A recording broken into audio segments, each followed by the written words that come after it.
हाँ जी बच्चों, तो ये क्वेश्चन है। इसमें क्या दिया हुआ है? ट्रायंगल एबीसी दी हुई है। जो जो दिया हुआ पहले मैं बोल रहा हूँ, उसको नोट डाउन कर लेते हैं। ये सारी लेंथ दी हुई है, ए बी 5, बी सी 8, ए सी 4, और हमें एंगल ए का बाइसेक्टर दिया हुआ है।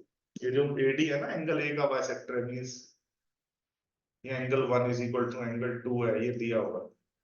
इस तरह से बी बाइसेक्टर है तो angle 3 is equal to angle 4 भी दिया हुआ है।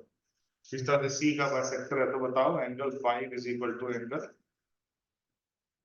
6 भी आपको ऑलरेडी दिया हुआ है।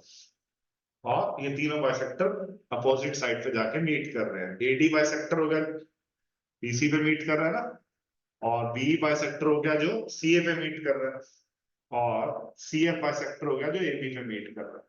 तो यहाँ पे बच्चों हमें निकालना क्या है? एएफ निकालना है, सी निकालना है और बीडी निकालना है।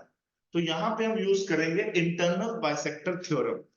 जिन बच्चों को इंटरनल बाइसेक्टर थ्योरम नहीं आती, तो मैंने इस थ्योरम का प्रूफ कर रखा है, आप वो प्रूफ देख लेना। अभी मैं आपको बेसिक आइडिया दे रहा हूँ कि होती क्या है। आती कैसे है इसकी मैंने डेरिवेशन वीडियो बना रखा है, वो आप एक बार जरूर देख लेना।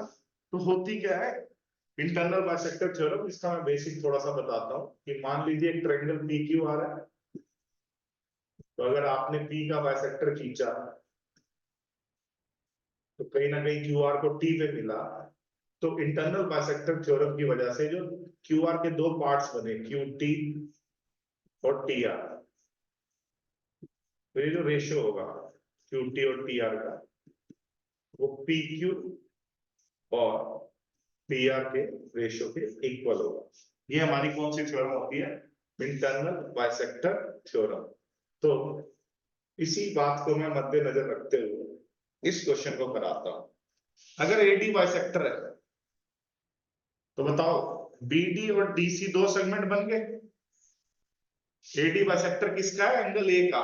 तो नीचे दो सेगमेंट बन गए, एक बीडी और एक डीसी। ये बीडी और डीसी का रेशियो किसके इक्वल होगा बताओ? ए बी और ए सी के। ए बी की लेंथ मुझे पता है 5, ए सी की लेंथ मुझे पता है 4। तो B D ratio D C 5:4 हुआ, बन गया। अनिता, लिपिका और बच्चे बताओ, ऑनलाइन स्टूडेंट समझ आ रहा है? तो यस सर। बीसी की टोटल लेंथ कितनी है बताओ? बीसी की टोटल लेंथ है 8। बीसी की टोटल लेंथ कितनी है बेटा? 8। इसको किस रेशो में बांट दो? इस 8 को 5:4, ठीक है, 5:4। 5 के प्रोपोर्शनल कौन सी लेंथ है? बीडी। और 4 के प्रोपोर्शनल कौन सी लेंथ है बेटा? डीसी।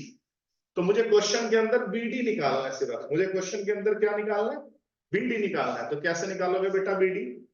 5 के प्रोपोर्शनल 5/5 + 4 9 और 8। टोटल लेंथ तो 8 है ना बीसी की। तो आंसर आ गया 40/9 सेंटीमीटर। क्या आया बेटा आंसर? 40/9। तो बीडी की लेंथ क्या आ गई जो उसने पूछी हुई है क्वेश्चन के अंदर? 40/9 सेंटीमीटर। तो बीडी का आंसर निकाल दिया। इसी तरह से मैं बाकी दो पार्ट में से कोई एक आंसर निकाल देता हूं, और बाकी जो वीडियो देख रहे होंगे लास्ट पार्ट का आंसर वो कमेंट करेंगे। मैंने 3 में से एक पार्ट कर दिया, एक और करके दिखा रहा हूं कोई भी। तो सपोज मुझे एएफ निकालना है। अगर मुझे एएफ निकालना है, देखो ये ट्रायंगल फिर से देखो सब बच्चे। एंगल सी का बाइसेक्टर कौन है? ये लाइन है, येलो लाइन। इसकी वजह से दो सेगमेंट बने, एक एएफ बना, देखो एक एएफ सेगमेंट बना और एक एफ बी सेगमेंट बना। समझ रहे हो? तो एएफ अपॉन एफ बी। तो कौन से एंगल का बाइसेक्टर खींचा है? एंगल सी का। तो एंगल सी को किसने कंटेन किया हुआ था? सीए और सीबी ने। तो सीए की लेंथ क्या? 4। और सीबी की लेंथ क्या बेटा? 8। तो एएफ अपॉन एफ बी जो होगा 4/8, यानी कि 1:2 पता लग गया। 1:2 पता लग गया ये। हाँ जी। तो अगर मुझे एएफ निकालना है, टोटल लेंथ कितनी है? 5। एबी की लेंथ कितनी है बेटा? 5। और उसको किस रेशियो में बांट सकता हूं मैं 4:8 यानी कि 1:2 में। तो AF के प्रोपोर्शनल 1 है, 4/8 का मतलब क्या होता है 1/2, तो AF के प्रोपोर्शनल 1 है, तो AF की लेंथ क्या आएगी, हाँ जी 1 आउट ऑफ 3, 1 आउट ऑफ 1 + 2 क्या होता है 1 + 2 3 ना, 1 आउट ऑफ 3 और टोटल लेंथ कितनी है इसकी 5/3।